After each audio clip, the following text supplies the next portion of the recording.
Hello everyone, I'm Jordana Van of Ravenlight Holistic Healing and welcome to Peacock as a Totem.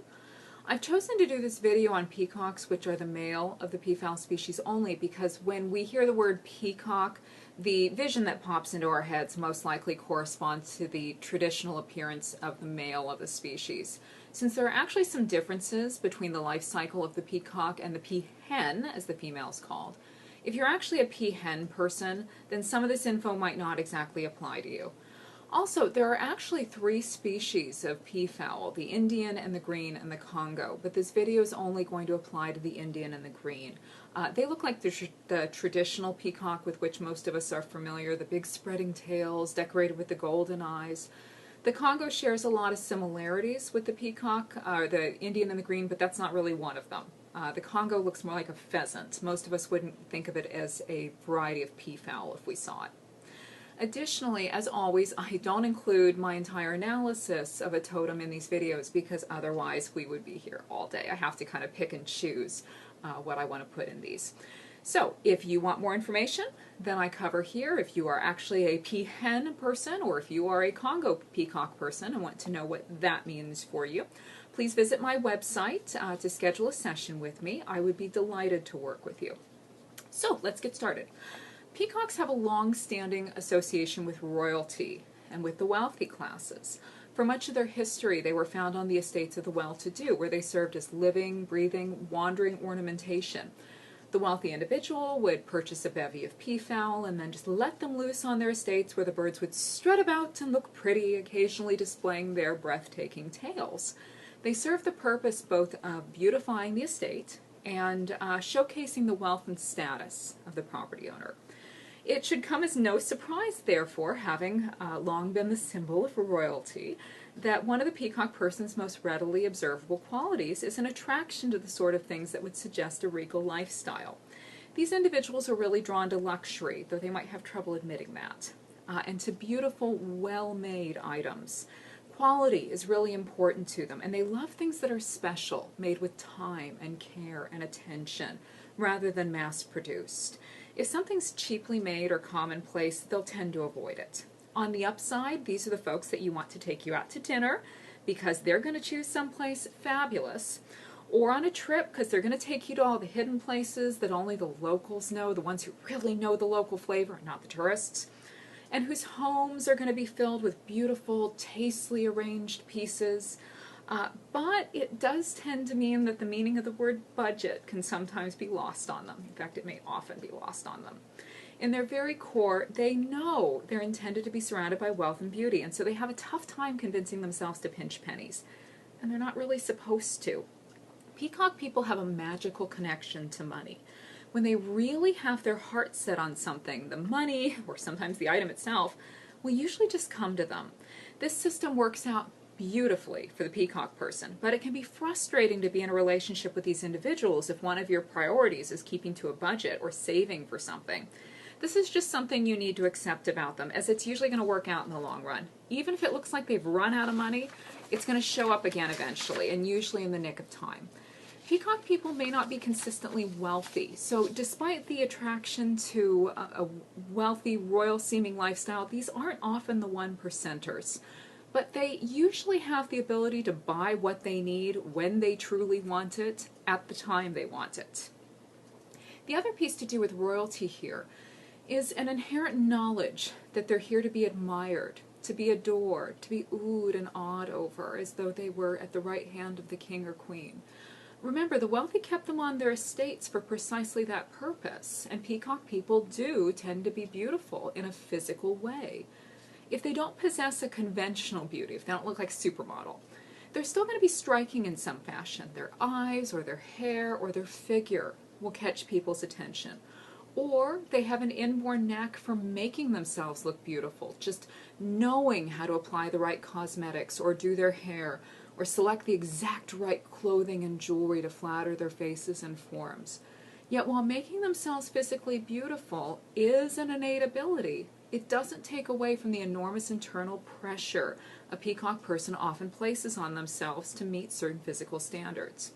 There's an interesting contradiction. In fact, there's a lot of contradictions, and we'll talk about the rest of them later, But there's an interesting contradiction that comes with having a peacock as a totem. These folks know they're here to be admired, and yet at the same time they believe they're not going to get that attention unless they are also beautiful. Again, peacocks were kept by royalty because they were beautiful. So when a peacock person feels disappointed with their physical appearance, they can become angry and depressed and obsess over the situation. Because darn it, if beauty equals attention and admiration, and they're supposed to receive attention and admiration, it should follow that they should also be beautiful. Or if they're not receiving the attention and admiration, it must be that no matter how good they think that they look, that they're just not beautiful enough. In their minds, beauty and adoration go hand in hand, with one unable to exist without the other. This is compounded by the fact that, like a lot of other animals, the male peacock's chances of being allowed to mate with a female of the species is entirely based on his appearance. On a biological level, this makes complete sense. Females want to mate with the males who have the longest, lushest trains with the largest number of eye spots on their feathers, because they're signs of a stronger, healthier male with a healthy immune system. A healthier male is going to contribute more robust sperm, and the female will therefore be more likely to bear strong chicks in larger numbers.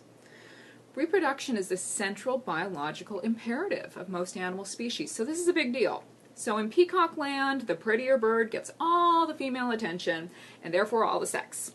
This means that his progeny will inherit the territory after he's gone, and lesser males need not apply.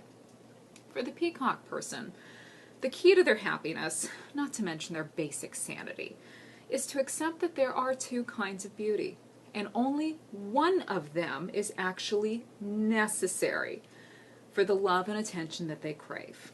The first, of course, is physical beauty. We tend to criticize those who strive to be physically beautiful for beauty's sake because we think it's shallow, or we are angry with or envious of those to whom physical beauty comes naturally. But even if it annoys us, beauty is something we desire for a reason. Beautiful faces and bodies are pleasing to behold. We enjoy looking at them, and that's something special. We don't rail at the rose for being more beautiful in our eyes than that patch of pond scum. We love it because we like looking at it. The same goes for that perfect sunset, or that sparkly diamond, or that velvet dress we saw in the window of our favorite shop.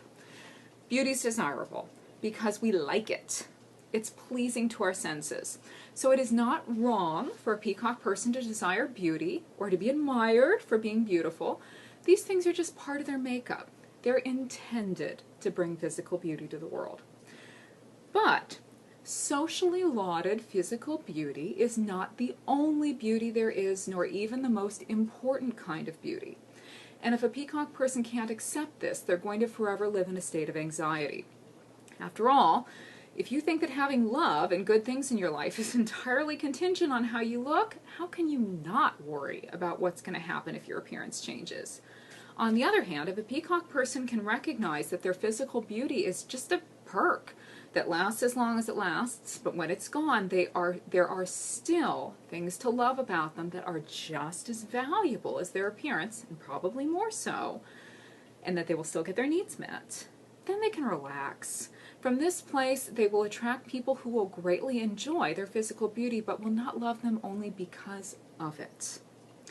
Even though the female peacock chooses a mate based on his feathers, so it seems like beauty is the defining factor, what is actually important to her is not physical beauty in its own sake, but good health. While working with animal totems and spirit guides is a big part of my metaphysical counseling practice, I'm actually a healer first and foremost. And I can tell you guys that the way we look and the way in which our body functions is directly linked to how we feel about ourselves and our lives.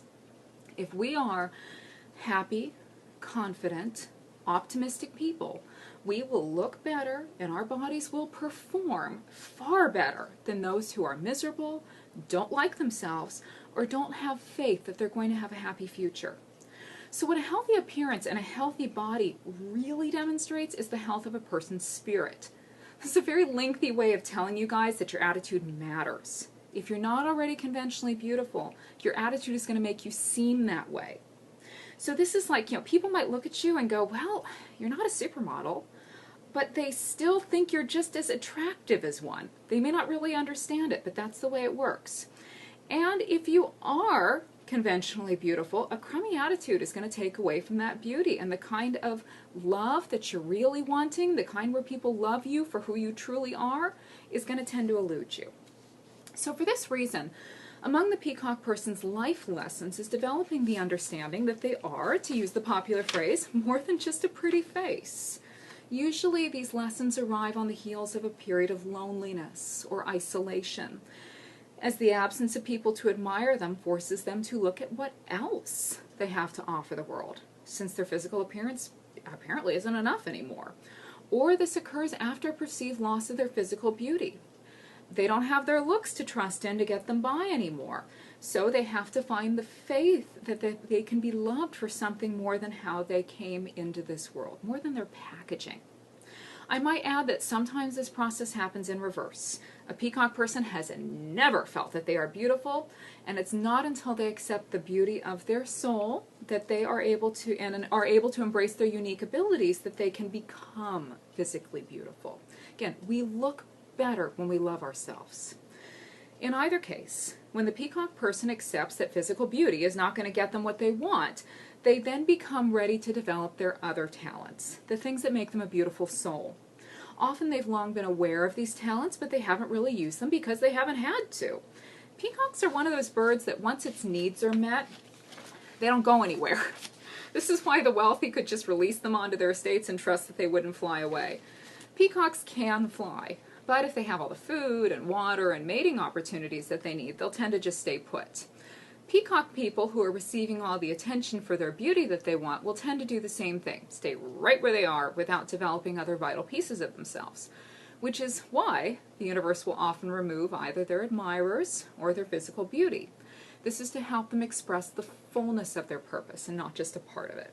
So, what else do Peacock people have to offer besides a pleasing external package? Though the wealthy kept peacocks for their beauty, and a lot of them still do, many people actually began keeping them as a defense against snakes, or an antidote to snake bites.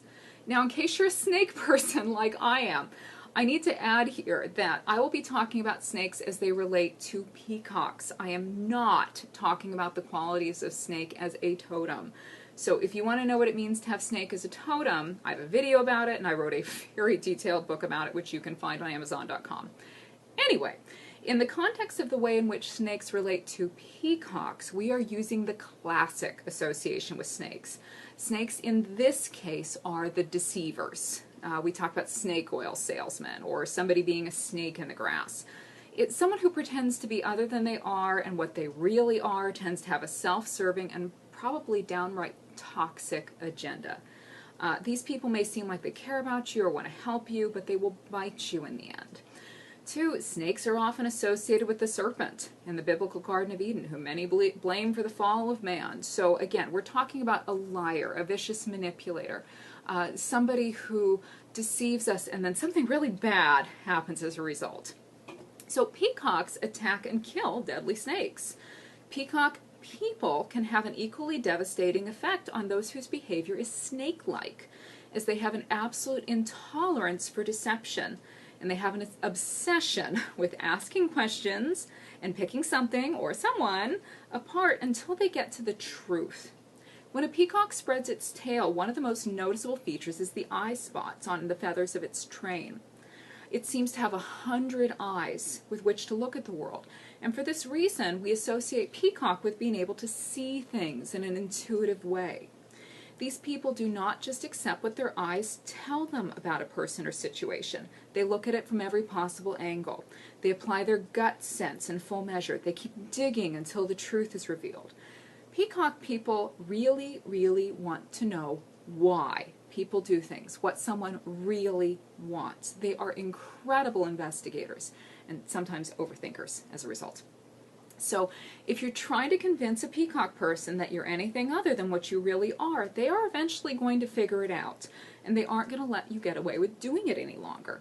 Peacocks don't just scare snakes away, they kill and devour them. A peacock person that catches you trying to deceive them or someone else will probably tell you about yourself and your motives. in such a way that you can no longer make excuses to yourself for your behavior.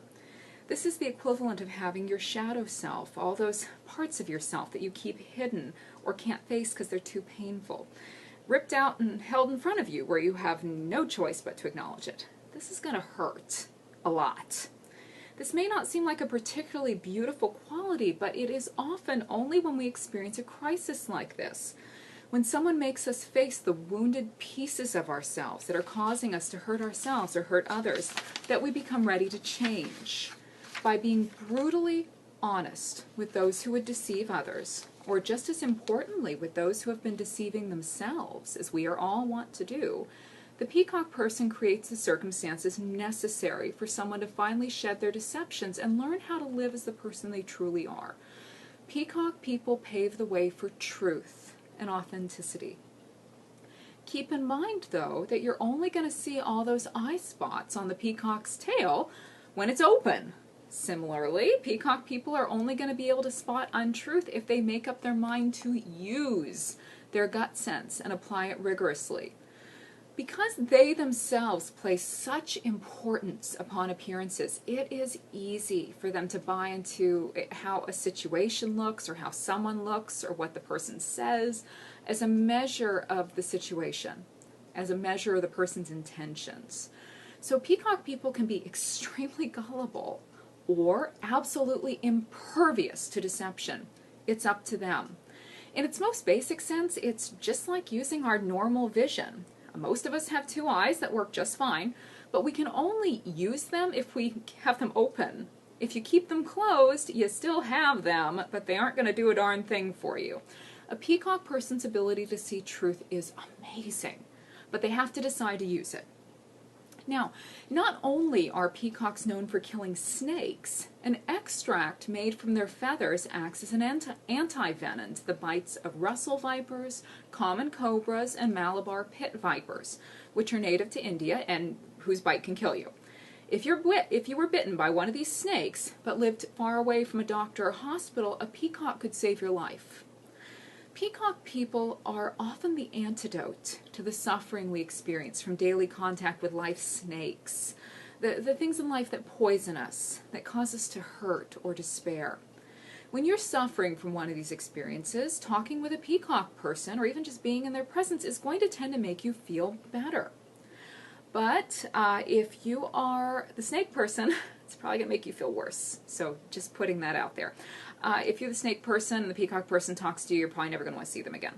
Everybody else, those of us who've just been bitten by that snake person, hanging out with the peacock person will do you a world of good. And they don't actually have to do anything. Just by being there and by listening, they're raising your vibration and helping you heal. They're more than happy to help you pick the situation apart and understand exactly why the person who hurt you did what they did. They're probably going to want to do that, in fact, but it's not necessary. The real work occurs without any effort on their part at all. For those of you familiar with numerology, this is a lot like having an 11, which is one of what are called the master numbers in your numerological makeup. 11s have the ability to make you feel better just by being there. It's one of their gifts. You sit in their presence and suddenly life isn't so bad anymore and you're seeing the sunshine again. They don't even have to open their mouths. However, this part of the peacock person often represents a huge difficulty for them, and it leads to another of Peacock's lessons. When your energy is so yummy that people feel better just by being near you, you're going to attract a lot of needy, unhappy people. All it takes is 2 seconds reading the comments on a popular video or post to recognize that there are a lot of walking wounded out there. People who are angry about the ways in which their various snakes seem to victimize them day in and day out, and who are desperately seeking validation of their fear and anger. Peacock people are like a lighthouse in the dark for these folks. The trouble is that the peacock person is not usually just going to be happy sitting there shining light on someone, because when they do that, the person leaves happier, but they haven't learned anything about themselves that's going to help them become their own lights. Peacock people want others to see the truth as clearly as they see it, and they want this fiercely. Nothing annoys them like people who refuse to acknowledge what is really going on in themselves and their lives. This is another feature of that master number 11. 11s are the idealists. They can see how people could be if they would just look at themselves clearly and apply a little willpower. And it drives them nuts that most people fall down on the job. 2, the peacock person who believes that they can only be loved and admired if they're beautiful tends to have trouble with the idea that the other person might love them just for sitting there and listening, just for being there. They feel that they have to prove their worth somehow. They have to show that they are beautiful souls. And they tend to think that the best way to do this is to help the other person see how they're causing their own problems, so they'll fix them. Then they become invested in the other person taking that advice. In their minds, if the other person takes the advice and heals, the other person will feel gratitude for the peacock person and continue to see them as worthy of admiration and love. If the other person does not take the advice and remains a mess, the peacock person no longer knows what to expect from the other person. Will the other person still admire and love them, or will they turn on the peacock person? Will they attack them? Will they abandon them? Will they tell the world that the peacock person doesn't know what they're doing? Will they then have an image problem? Will the person say that the peacock person is useless? The peacock person needs the other person to take their advice because this creates a sense of security. It's a way of managing their image. What this creates on an energetic level is a merging of your energies with that of the other person that can lead to all kinds of unhappiness. When you become personally invested in someone's well-being because you view it as somehow impacting your well-being, you're opening an energetic door to their emotional state. So when they are sad or stressed, you feel that sadness or stress. On a certain level, you want this because you feel you need to keep track of what they're feeling because it's inevitably going to affect you. But after a while, you may begin to take on their emotions to such a degree that you don't know what's theirs and what's yours. This investment also causes them to be able to pull your own energy right out of you because you're actually offering it, even if this isn't what you think you want, and even if it makes you feel headachy and sick and tired. As a peacock person, what now begins to occur is a major sense of frustration and resentment. You just want these people to take your advice and get better, darn it, but they won't do it. They don't want to. What do they want instead? To be in your company, to absorb your sweet energy while they dump all their troubles on you. This is maddening. It also feels like sacrifice. You are trying to give them a particular gift, the gift of truth, but instead of taking it, they're just sitting there insisting on draining you of your valuable time and energy. And you're letting them drain you because you care about them, or at least you care whether or not they care about or respect you. Peacocks need a lot of water to drink, but they don't bathe in it because it weighs down their feathers to the extent that they can't fly. If you cannot fly away from a predator at a moment's notice, this is not a good thing. So instead, like a lot of other fowl, peacocks take dust baths. The dust soaks up extra oil, helps eliminate pests from the feathers, and once they shake themselves off, they're sparkly clean. In the spiritual realm, water is the element of emotion. Peacock people do need to have intense emotional experiences, and they need to be able to experience emotional connections with others. But they have to avoid becoming lost in others, being subsumed in someone else's emotional storms. The peacock's dust bath is the equivalent of a peacock person remembering to stay grounded, to stay in their own bodies, their own emotional space, rather than allowing themselves to be sucked into someone else's energy field or holding the door open for someone to enter into their own. So how the heck do you do this? First and foremost, you need to recognize that yet again, you don't have to do or be anything to be deserving of love, to make the kind of difference for people that causes them to want to be with you, to care about you. If all you do when someone is suffering is just offer them a shoulder and a listening ear, that is enough. Most people don't actively want you to try to fix them anyway. They want you to hear them. If the peacock person can stop trying to fix others for the sake of gaining love and approval or a sense of security, they're going to stop a major source of frustration and energy drain right there. When you accept that you're worthy of love just for holding space for someone, then also you can hear your intuition rather than your fear. Fear will tell you that you have to make the other person understand you, that they have to see you as someone with the answers, because then you'll be safe. Intuition will tell you to just sit and listen until such time as the person is genuinely ready to hear what you have to say. You'll know they're ready. This will come from a place of calm, not pressure. I can tell you guys from experience, this is a huge friggin' deal. I make my living analyzing what is holding people back from being happy and healthy and then helping them heal. So I always felt pressured to do the same thing with everybody I met in my personal life, thinking that if they were talking to me, that this was what they wanted from me. And this is what I was used to feeling valued for. And so when all anyone ever did was complain, and wouldn't take my advice or even let me get a word in edgewise, I became tremendously stressed and frustrated and scared. Even though they were driving me crazy, I still wanted the approval. I wanted to know that I was someone worthy of being cared about. And if I couldn't prove to them that they were right to talk to me, to give me their attention by, helping them, then why on earth would they continue to be there? When I began to understand that my presence was often all someone actually wanted, I began to relax. And suddenly I knew when to speak and when to keep my mouth shut. And when I did speak, guess what? That's when they listened. I also found I wasn't being drained anymore. I didn't have to heal someone to have them love me. So I no longer felt like I needed to be wrapped up in their emotions or allow them access to my energy.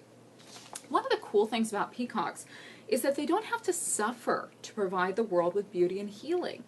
Those gorgeous feathers, which provide an antidote to deadly snake bites and which have been used in jewelry and clothing and artwork the world over, simply fall out on their own once a year as part of the peacock's natural molting process. Over 100 feathers are lost at this time, and the peacock doesn't suffer one bit.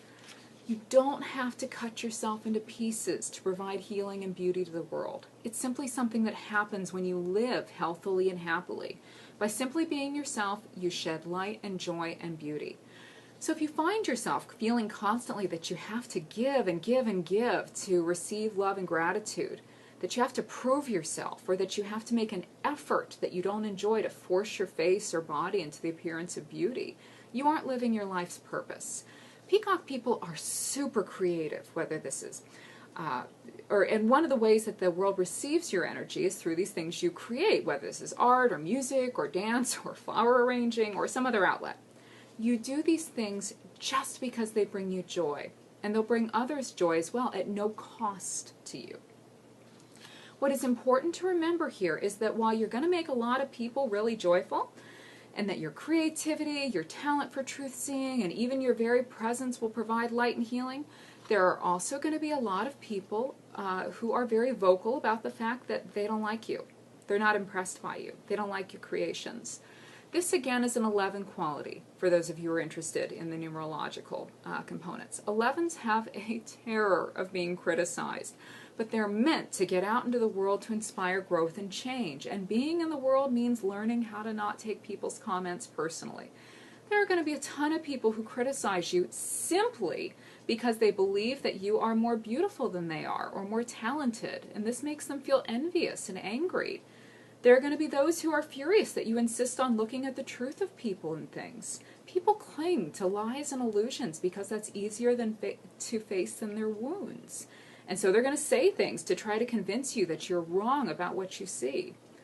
Peacock people really have to learn to not take anything personally, to recognize that when people say mean things, it's all about the person, not about the peacock person. If you've ever heard the cry of a peacock, it's pretty startling. There are all sorts of legends about why the peacock's voice is in such contrast to the vibrant beauty of its body, from the scream being a reaction to seeing its own gray and scaly feet for the first time, to a punishment from God for the peacock's supposed role in the fall of man. Regardless, despite its oft-described harsh sound, many people actually love its unique cry. I'm one of those. I've always found the cry of a peacock to be rather magical and haunting and romantic. Others react to it like they would proverbial nails on a chalkboard. When you as a peacock person speak, when you express yourself and your views in speech or song, or you share your soul with the world through your various creative processes, or you simply walk among people and share whatever physical beauty you possess, some people are going to get upset. And this is just the nature of life. People have increasingly short fuses these days, and they're quick to judge others, especially those who seem to have the things that they want, such as beauty or happiness or talent. The only way you can really continue to be a light, to shine, is to take other people's opinions out of the equation. Do what you do because it brings you joy, not because you're trying to protect yourself from criticism. In fact, as much as you're able, just ignore the critics. Remember that peacocks don't have to experience pain to bring beauty to the world. You don't have to twist yourself in knots trying to figure out what to say or do or be to please others. Just be you. And those who are meant to benefit from your beauty will do so. Those who are not will hopefully find some other source of inspiration to heal them. Or they won't. Either way, not your problem. The other thing about the peacock scream that is important to mention here has to do with pride. You have all heard the saying, proud as a peacock, I'm sure, which is mostly used to refer to someone who feels really great about themselves and isn't shy about showing it off. With their striking physical beauty and their sophistication and their ability to see the truth that others miss and their incredible intuition and creativity, it can be easy for the peacock person to develop a sense of superiority. It's often said the peacock was given his feet, which are gray and scaly and don't match the rest of him, to remind him that as beautiful as he is, he's not perfect, and that he was given the harsh scream for the same reason. Peacock people may be all kinds of awesome, but it's important for them to remember that they are just as human as the next person. This doesn't mean they should feel badly about themselves, not at all. But to remember that the gifts that are innately given, such as beauty and truth-seeing and certain kinds of creativity, just came with a unique journey, and that we're not better than someone else just because they don't have these things. So pride in ourselves is fabulous, but allowing that pride to keep you from interacting with other human beings in a genuinely loving way, not so much. One of my very favorite sayings is a Serbian proverb that goes, "Be humble, for you are made of earth. Be noble, for you are made of stars." When you're humble, you're able to connect at a soul level with the others with whom you share the planet. When you recognize your inner divinity, your stars, you can encourage other people to do the same. Peacock people make others feel better just by being around them, but there's a difference between what is accomplished when they feel superior to the person or people with whom they're sharing the space, versus when they feel confident in their spirits and abilities but not arrogant about them. When we feel superior, the energy we are giving off, even when we're helping someone, is, here, I'm going to help you, but I'm doing it because you are too weak or ignorant or small-minded or unskilled to help yourself. What people receive is the sense that someone is there for them, yay, and this is great, but that they really still should not have faith in themselves to succeed. So unless this person keeps showing up to rescue them, they're screwed. On the other hand, when we feel confident, but not as though we are somehow better than others, what our energy says is, I'm here to help you, and I know that one day you're going to be able to support yourself, for we are equals. This is the energy that creates change. It's also the energy that brings in the kind of love that a peacock person really craves. A love that's based on who they really are and not on how they look or what they do. Peacock people, as I referenced way earlier, are full of contrasts. As we just talked about, they often develop a bit of an ego about their ability to see clearly and about their many other talents, and yet they can feel absolutely worthless, as though they were vastly less than others if they don't feel physically attractive. So they can be fiercely proud on the one hand and then feel just as strongly ashamed on the other. As I mentioned earlier, they can see situations and other people with flawless clarity, but unless they choose to use that talent, they will tend to be swayed by appearances more readily than most others. Finally, that same gorgeous plumage that makes them stand out, that elicits gasps of appreciation and admiration, even if they aren't doing the full tail display, you put a peacock in the bushes, and those same golds and greens and blues are going to make it impossible to spot. Peacocks are actually masters of camouflage. Peacock people often find themselves wondering where the heck their entourage has gotten to. They have this deep certainty that they're supposed to be adored, most especially when they are confident in their physical appearance, and yet where did all their fans get to? Their fans are waiting for them to get out of the darn bushes. If you aren't being seen, peacock people, there's a good chance you're not putting yourself in situations where you can be seen. This may actually be occurring on a physical level in which you are avoiding going out. As I mentioned earlier, peacocks are homebodies, and peacock people can get so used to the comfort of home that they don't want to experience the discomfort of getting out, amongst others. Or they may be going out, but there's something occurring on an energetic level that is also camouflaging them.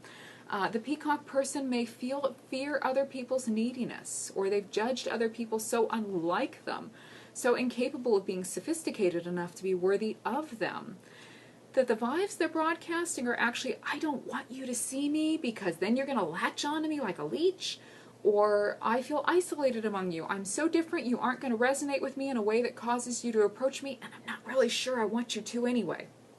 The energy we send out really does make a difference. In my own life, I went from feeling completely isolated and being utterly ignored by a group of individuals I was with almost every day for over a year to being welcomed and embraced as part of the group overnight, simply by finally recognizing what I was vibing and making a conscious change. Know your vibe, guys. It matters. Lastly, peacock people may not be going out simply because they don't think they're beautiful enough to attract the attention they want. So why bother? In this case, they're really standing in their own way.